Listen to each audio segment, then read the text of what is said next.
ആരൊക്കെ കൊണ്ടില്ലെങ്കിലും കൈക്കൊണ്ടാലും കൈക്കൊണ്ടില്ലെങ്കിലും നാളെ എല്ലാരെയും മോചിപ്പിക്കുന്ന നേതാവ് മദീനയുടെ രാജാവ് നമ്മുടെ ഹൃദയത്തിന്റെ നേതാവ് ആരൊക്കെ തള്ളിക്കളയട്ടെ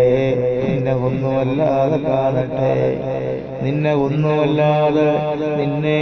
ഒന്നുമല്ലാത്ത രീതിയിൽ പ്രതിബിംബമാക്കട്ടെ ആരൊക്കെ വെറുത്താലും ആരൊക്കെ തള്ളിയാലും മദീനയുടെ താരകമേ അതേ വിശ്വഗുരു മുഹമ്മദ് മുസ്തഫ 120 കോടി മുസൽമാന്റെ ചങ്കിന്റെ ചോരയായ ദൈവത്തിന്റെ തുടുപ്പായ സർവമാനവ പരികരണ നൽകുന്ന നേതാവായ മുഹമ്മദ് മുസ്തഫ വിശ്വഗുരു വിശ്വനായകനായ വിശ്വഗുരുവായ മുഹമ്മദ് മുസ്തഫ ആരൊക്കെ നിന്നെ തള്ളിയാലും ആരൊക്കെ നിന്നെ എടുത്ത് പൊക്കിയാലും നാളെ ശഫാഅത്ത് ചെയ്യുന്ന ഒരേ ഒരു നേതാവ് എന്റെ സമുദായമേ എന്റെ ഉമ്മത്തിയെ യാ ഉമ്മത്തി യാ ഉമ്മത്തി എന്ന് പറഞ്ഞ് അതാ എന്റെ സമുദായമേ എന്ന് വിളിച്ചു പറഞ്ഞുകൊണ്ട് അല്ലാഹുവിന്റെ ഹബീബായ മുഹമ്മദ് റസൂലുള്ളാഹി തങ്ങളല്ലാതെ ആരാ ഉള്ളത് ഒരു റബീഉൽ അവ്വൽ വരുമ്പോൾ മാത്രം ഓർക്കേണ്ട നേതാവല്ല ഒരു റമളാൻ കടന്നു വരുമ്പോൾ മാത്രം ഓർക്കേണ്ട നേതാവല്ല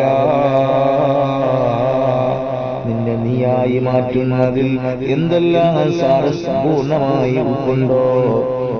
അല്ലാഹുവിന്റെ റസൂൽ പറഞ്ഞില്ലേ നിന്റെ മാതാവിനേക്കാൾ നിന്റെ പിതാവിനേക്കാൾ നിന്റെ മക്കളെക്കാൾ നിന്റെ ഭാര്യയെക്കാൾ നിന്റെ സന്താനത്തെക്കാൾ നിന്റെ സർവത്തിനേക്കാൾ നീ എന്നെക്കുള്ള സ്നേഹം വെക്കുന്നത് വരെ ലാ യുഅ്മിനു അഹദുക്കും നീ പരിപൂർണമായ വിശ്വാസിയല്ല അങ്ങനെയുള്ള വിശ്വഗുരുവായ നായകരുണ്ടല്ലോ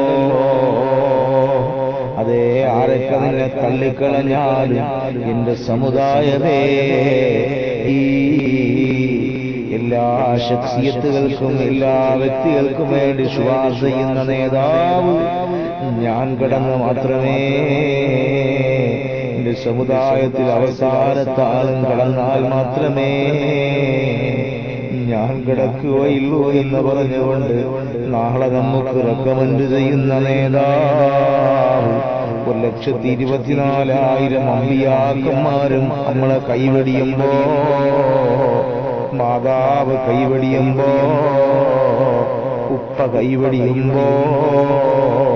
ഭാര്യ കൈവടിയുമ്പോ മക്കള് കൈവടിയുമ്പോ എന്റെ സമുദായമേ അവരൊക്കെ നഫ്സി നഫ്സി എന്ന് പറഞ്ഞ യാ നഫ്സി എന്റെ ശരീരമല്ലേ എന്ന് പറഞ്ഞവരൊക്കെ പിന്മാറുമ്പോൾ അതേ നിന്നെ കൈപിടിക്കാൻ ഒരു നേതാവുണ്ട് ആ മദീനയുടെ രാജാവ് മദീനയുടെ ഇതിഹാസം മദീനയുടെ പൊൻതാരം മദീനയുടെ കുളിർമ മദീനയുടെ എല്ലാ മനസ്സിനെയും കവർന്നെടുക്കുന്ന മദീന പരിവർത്തനത്തിന്റെ പടപ്പാട്ട് പാടിയ മദീന ഇന്നും അതാ രാപകലെന്നില്ലാതെ അവിടെ ഒഴുക്കിക്കൊണ്ടിരിക്കുന്ന മദീന സിയാറത്തിന്റെ ഒഴുക്കിന് ഏതൊരു മാറ്റവും കൂടാതെ എപ്പോഴും ആഗ്രഹിച്ചു പോകുന്ന മദീന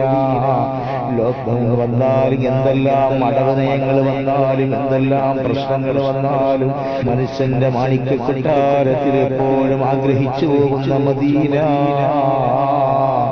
അതേ വിശ്വഗുരു മുഹമ്മദ് മുസ്തഫ തങ്ങൾ ഉറങ്ങുന്ന മദീന ഉമ്മുൽ ഖുറായ മദീന പരിവർത്തന്റെ പടപ്പാട്ട് പാടിച്ച മദീന ഈ ലോകത്തുള്ള മുഴുവൻ വിശ്വാസികളും അവസാനം അല്ലാഹുവിന്റെ ഹബീബ് പറഞ്ഞില്ലേ ഈമാൻ അതാ തന്റെ പാമ്പ് അതിന്റെ മാളത്തിലേക്ക് മടങ്ങുന്നത് പോലെ ഈമാൻ മുഴുവനും മദീനയിലേക്ക് മടങ്ങുമെന്ന വിശ്വഗുരു മുഹമ്മദ് മുസ്തഫ ആ ആരാണോ ലോകത്ത് സഹാബത്തിന് എന്ത് എല്ലാവിധമായ ദീനീ ചൈതന്യത്തിന്റെ വളർമ്മയുടേതായ മദീന, പരിവർത്തനത്തിന്റെ വല്ലാത്ത തേജോജ്വലമായ അവസ്ഥ പകർത്തിയ മദീന, അത്ഭുതങ്ങളുടെ കലവറ മദീന, അത്ഭുതങ്ങളുടെ പടയണിയായ മദീന, അതോ ദജ്ജാല് പോലും കടന്നു വരാത്ത മദീന, അബൂബക്കർ ഇഷ്ടപ്പെട്ട മദീന, ഉമർ റളിയല്ലാഹു അൻഹു ചോദിച്ചു വാങ്ങിയ മദീന, അങ്ങനെ പറയേണ്ട എല്ലാ രാജാക്കന്മാരും ഇഷ്ടപ്പെട്ട മദീന, ആ മദീനയുടെ നായകനായ വിശ്വഗുരു മുഹമ്മദ് മുസ്തഫ, അടിച്ചമർത്തപ്പെട്ട സമുദായത്തിന്റെ ഉന്നതനായ നായകനായ മുഹമ്മദ് മുസ്തഫ, അതേ അടിച്ചമർത്തപ്പെട്ട നായകൻ, അതേ ആ മുഴുവൻ നായകരുടെയും നായകനായ മുഹമ്മദ് മുസ്തഫ, പാവപ്പെട്ടവന്റെയും അത്താണിയുടെയും മതപണ്ഡിതന്റെയും പണക്കാരന്റെയും പാവപ്പെട്ടവന്റെയും എല്ലാമായ മദീന, അക്ഷരം പ്രതി മദീനയിലേക്ക് സഞ്ചരിക്കുന്നവരല്ലേ ഹബീബിന്റെ മദീന, ആ മദീനയുടെ നിലാവ് എന്നും ഒന്ന് കാണാൻ ആഗ്രഹിക്കാത്ത ആരാ? അല്ലാഹുവിന്റെ റസൂൽ പറഞ്ഞില്ലേ, ആരെങ്കിലും ഹജ്ജ് ചെയ്തിട്ട്, ആരെങ്കിലും മറ്റുള്ള കർമ്മങ്ങൾ ചെയ്തിട്ട് എന്റെ മദീനയിൽ സന്ദർശിക്കാതെ പോയാൽ അവന് തീരാ നഷ്ടമാണെന്ന് പോലും പ്രഖ്യാപനം നടത്തിയ മദീന. മുൻകഴിഞ്ഞ ഇമാമിങ്ങൾ ചെരുപ്പ് ധരിക്കാൻ പോലും ഭയന്നിരുന്നോ, മൂത്രമുദിക്കാൻ പോലും ഭയന്നിരുന്നോ, കാഷ്ടം അതാ വിസർജനത്തിന് പോലും ഭയന്നിരുന്നോ? റസൂലുള്ള നടന്നുപോയതാണോ? ഇമാമിങ്ങൾ പോലും ഭയപ്പെട്ട മദീന, അത്ഭുതങ്ങൾ നിറഞ്ഞ മദീന, ഇതിഹാസമായി മാറിക്കൊണ്ടിരിക്കുന്ന മദീന. ആ മദീന കാണാതെ ഞങ്ങളെ മൗത്താക്കല്ലേ എന്ന ലോകത്തുള്ള മുഴുവൻ വിശ്വാസിയും വിശ്വാസിനികളും ദുആ ചെയ്തുകൊണ്ടിരിക്കുന്ന മദീന. അസ്സലാത്തു വസ്സലാമു അലൈക യാ റസൂലല്ലാഹ് എന്ന് വിളിച്ചു പറയാൻ പറ്റുന്ന മാണിക്യ കൊട്ടാരത്തിലെ അധിവസിക്കുന്ന മദീനയുടെ താരകമായ മുത്ത് മുഹമ്മദ് മുസ്തഫ തങ്ങളുടെ മദീന.